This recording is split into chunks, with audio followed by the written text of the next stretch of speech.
Everybody. Good afternoon, everybody. Listen, let me say this to you. A lot has been going on in the United States.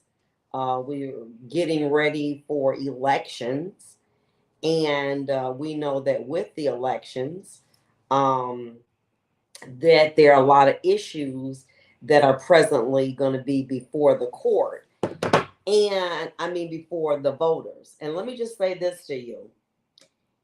It's a hot mess. Now let me so we can understand how this basically works.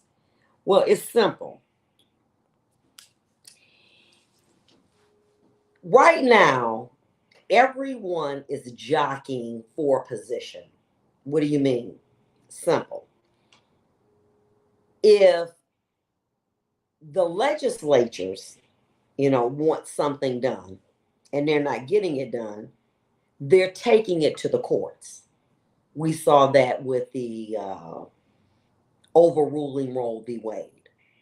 So basically, it's like if I can't get what I want this way, I'm going to get what I want another way. And that is what is going on. And it is a hot, hot mess. And let me tell you why it's going to be a hot mess. Right now, for those of you who, are following along with the news and everything, you have a situation where we have just found out that the debt forgiveness for student loan, the appellate courts have kind of put a pause on it, okay? Which means that you still can apply, but what it does mean is that right now there's no action on it. And basically, there were 8 Republican states that said, put a pin in it. So now, traditionally, if the legislatures did something, it was, you just say that's just the law. Now they taking it to the next phase with the gaming and so to speak with the courts. So right now we don't have debt forgiveness. It's on hold. So what that means is that you still can apply, you still in the system, but now the government has to respond to the state. And then the state responds. You know what's going to happen. This issue is going to go to the Supreme Court. Right now, we don't have the majority. So there's a good chance that this debt forgiveness may not go through. But you really don't know because I think that we're Republicans. Hey, Tracy Muhammad. I think with Republicans, it's a universal thing with this debt forgiveness. I don't think that it's just like, Democrat, Republican. But the Republicans are flexing. Hey, Regina, how you doing? They're flexing. So what that means is that in the meantime, who gets caught up in this mess? Regular citizens, people who can't afford this outrageous student loan.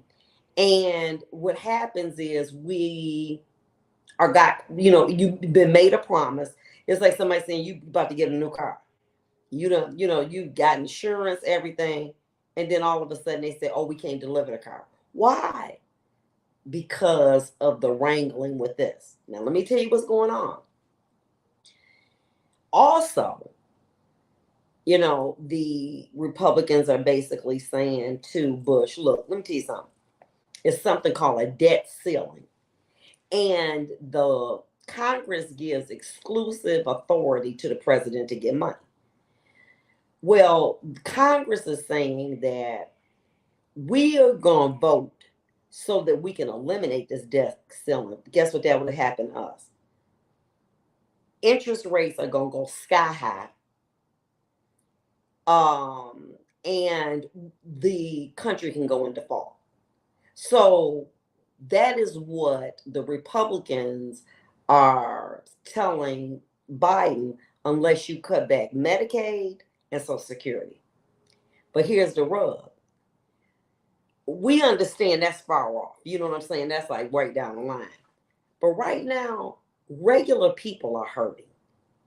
There is a great chance, I believe, in my mind, that the Republicans probably are going to take back the House. People, when they get desperate, want to be able to have something that makes sense. Right now, the food is off the. It's ridiculous. As I indicated before, fine dining to me now is eating name brands. Food is so expensive, and what people are saying, make it stop.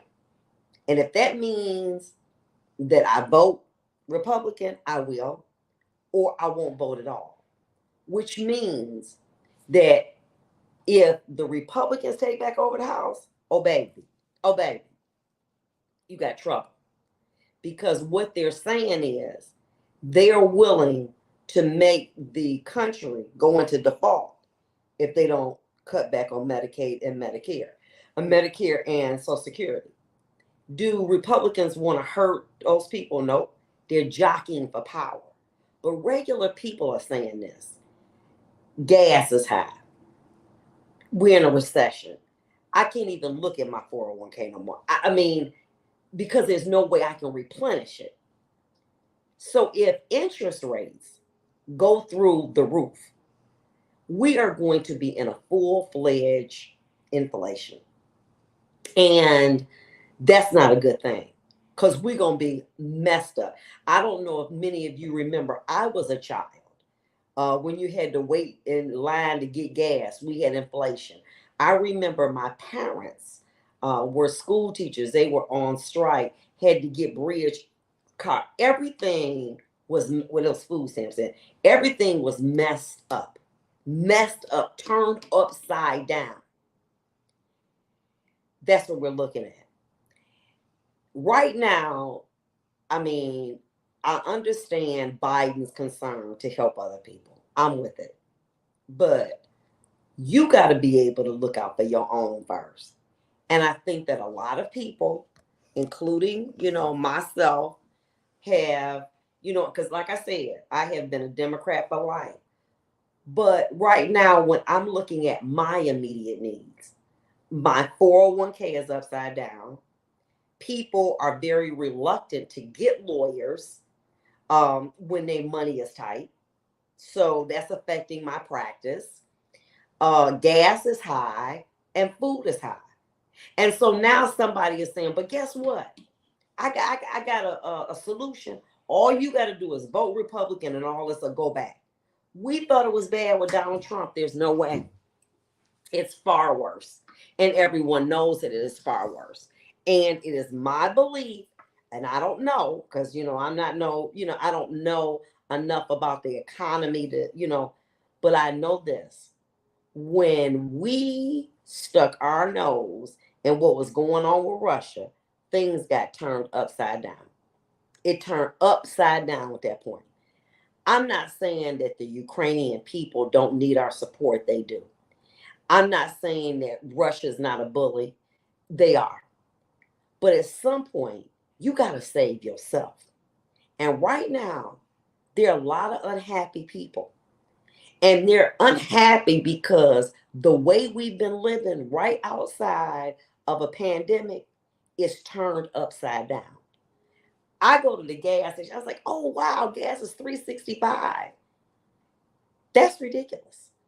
But it seems to me, and I may be wrong, and I don't know a lot, but I think that if I see that, other people are looking at it as well. These elections are going to be tight. They are going to be close. We see that Gretchen has raised a ton of money. But Tudor Dixon has gotten the support of the Detroit News. It's not the money. It's the people who will go to vote. My fear is that you're going to have people who are going to say, you know what?